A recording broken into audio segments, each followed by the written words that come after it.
थी ना प्रोग्राम की मेरे कि मैं हवाले पे हवाले दे रहा था, अब उसको समझने में आसानी होगी। जब उन्होंने मुसलमानों के खून और माल को हलाल करार दे दिया और हसद में आखिरी हद को पहुंच गए, अपनी बदबख्ती की आखिरी हद को पहुंच गए, यानी इनकारे मुस्तफ़ा, इनकारे रिसालत और खूने मुस्लिम को उन्होंने हलाल करार दे दिया कि ठीक है, मार दो, कत्ल कर दो, कोई बात नहीं। उनकी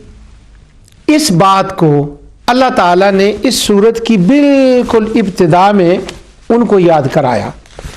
अल्लाह ताला ने फरमाया, वलक़द अख़ज़ल्लाहु मीसाक़ बनी इसराईल व बअसना मिनहुम इस्नई अशरा नक़ीबा व क़ाल अल्लाहु इन्नी माकुम लइन अक़मतुमुस्सलाता व आतयतुमुज़्ज़काता व आमनतुम बिरुसुली व अज़्ज़रतुमूहुम व अक़रज़्तुम